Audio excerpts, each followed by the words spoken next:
ಕೆಲ ಸಚಿವರಿಗೆ ಮುಖ್ಯಮಂತ್ರಿ ಕುಮಾರಸ್ವಾಮಿ ಅಲ್ವಂತೆ, ಸಿದ್ದರಾಮಯ್ಯ ಅಂತೆ. ಹೀಗಂತ ಅವರೇ ಹೇಳಿಕೊಂಡು ಅಚ್ಚರಿ ಮೂಡಿಸಿದ್ದಾರೆ.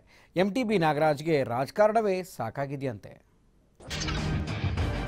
ಸಿದ್ದರಾಮಯ್ಯನವರೇ ನಮಗೆ ಮುಖ್ಯಮಂತ್ರಿಗಳು. ಎಸ್, ಆಶ್ಚರ್ಯ ಅನಿಸಿದ್ರು ಇದು ಸತ್ಯ. ಸಮ್ಮಿಶ್ರ ಸರ್ಕಾರ ರಚನೆಯಾಗಿ 7 ತಿಂಗಳು ಕಳೆದರೂ ಕೆಲವರಿಗೆ ಸಿದ್ದರಾಮಯ್ಯನವರೇ ಮುಖ್ಯಮಂತ್ರಿ ಆಗಿದ್ದಾರೆ. ಕುಮಾರಸ್ವಾಮಿ ಸಂಪುಟದ ಸಚಿವರೇ ಹೀಗಂತ ಹೇಳಿದ್ದಾರೆ. ಹಿಂದುಳಿದ ವರ್ಗಗಳ ಕಲ್ಯಾಣ ಸಚಿವ ಪುಟ್ಟರಂಗ ಶೆಟ್ಟರಿಗೆ ಸಿದ್ದರಾಮಯ್ಯ ಇನ್ನೂ ಮುಖ್ಯಮಂತ್ರಿಯಾಗಿದ್ದಾರೆ. ಬೆಂಗಳೂರಿನಲ್ಲಿ ಕನಕ ಭವನ ಉದ್ಘಾಟನಾ ಕಾರ್ಯಕ್ರಮದಲ್ಲಿ ಈ ಹೇಳಿಕೆ ನೀಡಿ ಆಶ್ಚರ್ಯ ಉಂಟು ಮಾಡಿದ್ದಾರೆ.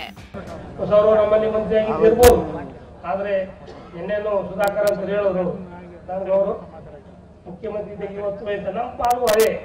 ಬ್ಯಾರೆ ಯಾರೇ ಏನಂದ್ರು ನಾವು ನಮ್ಮ ಕಷ್ಟ ಸುಖಗಳನ್ನ, ನಮಗಾದಂತಹ ತೊಂದರೆಗಳನ್ನ ಯಾವತ್ತು ನಾವು ಅವ್ರ ಮುಂದೆ ಹೇಳ್ತಕ್ಕೆ ಪುನಃ ನಾವು ಯಾರ ಮುಂದೆ ಹೇಳ್ಕೊಂಡು ಸಾಧ್ಯ ಇಲ್ಲ. ದೊಡ್ಡಗೌಡರಿಗೆ ಶಾಸಕ ಎಸ್ಟಿ ಸೋಮಶೇಖರ್ ಟಾಂಗ್. ಯಶವಂತಪುರ ಶಾಸಕ ಎಸ್ಟಿ ಸೋಮಶೇಖರ್ಗೂ ಸಿದ್ದರಾಮಯ್ಯನವರೇ ನಾಯಕರಂತೆ. ಕೆಲವರು ಮಾತ್ರ ಮಕ್ಕಳು, ಮೊಮ್ಮಕ್ಕಳು, ಸೊಸೆಯರೊಂದಿಗೆ ರಾಜಕೀಯ ಅವಕಾಶ ಮಾಡಿಕೊಡ್ತಾರೆ. ಆದರೆ ಸಿದ್ದರಾಮಯ್ಯ ಎಲ್ಲರಿಗೂ ಅವಕಾಶ ನೀಡಿದ್ದಾರೆ ಎಂದಿದ್ದಾರೆ. ಚಾಮುಂಡೇಶ್ವರಿಯಲ್ಲಿ ಒಳಸಂಚು ಮಾಡಿ ಸೋಲಿಸಿದ್ರು ಅಂತಾನೂ ಆರೋಪಿಸಿದ್ದಾರೆ. ಅವ್ರು ಹಾಕ್ಬೋದು, ಅವ್ರ ಮಗನಿಗೆ ಅಧಿಕಾರ ಕೊಡಬಹುದು, ಅವ್ರ ಸೊಸೆ ಕೊಡಬಹುದು, ಇನ್ನು ಸುತ್ತಮುತ್ತಲಿನ ಇವರಿಗೆ ಅಧಿಕಾರವನ್ನ ಕೊಡಬಹುದು. ಯಾರಿಗೆ ರಾಜಕೀಯದಲ್ಲಿ ಶಕ್ತಿಯನ್ನ ಕೊಡೋದಿಲ್ವೋ ಅಂತವರಿಗೆ ಶಕ್ತಿಯನ್ನ ಕೊಡಿಸ್ತಕ್ಕಂತ, ಅವರಿಗೆ ಮಂತ್ರಿ ಪದವಿಯನ್ನ ಕೊಡುವ ಮುಖಾಂತರ ಆ ಜಾತಿ ಸಮುದಾಯದವರಿಗೆ ಅನುಕೂಲ ಆಗಲಿ ಅಂತಕ್ಕಂಥ ದೃಷ್ಟಿಯನ್ನ, ಯೋಚನೆಯನ್ನ ಮಾಡತಕ್ಕಂಥ ಶಕ್ತಿ ಇರ್ತಕ್ಕಂಥ ಅವರು ಕರ್ನಾಟಕದಲ್ಲಿ ಹೇಳ್ತೇನೆ, ಸಿದ್ದರಾಮಯ್ಯನವರು ಹೊರತುಪಡಿಸಿ ಇನ್ನು ಯಾವ ಮಂತ್ರಿಗಳು, ಯಾವ ಲೀಡರ್ಗಳು ಇಲ್ಲ ಅಂತಕ್ಕಂಥದ್ದನ್ನ ಈ ಸಂದರ್ಭದಲ್ಲಿ ಹೇಳಲಿಕ್ಕೆ ಬಯಸ್ತೇನೆ.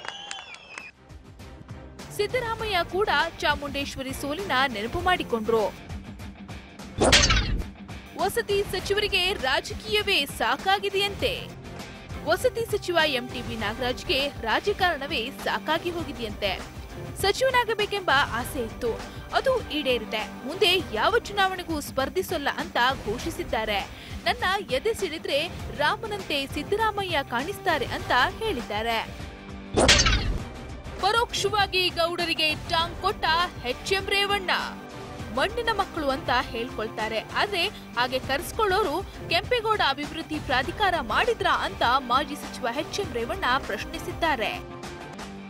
ಒಟ್ನಲ್ಲಿ ಇವತ್ತು ಬೆಂಗಳೂರು ಹೊರವಲಯದಲ್ಲಿ ನಡೆದ ಕನಕ ಭವನ ಉದ್ಘಾಟನಾ ಸಮಾರಂಭದಲ್ಲಿ ಕಾಂಗ್ರೆಸ್ ನಾಯಕರು ಅಸಮಾಧಾನ ಹೊರಹಾಕಿದ್ದಾರೆ. Shivakumar Johalli, political bureau, TV5 Bengaluru.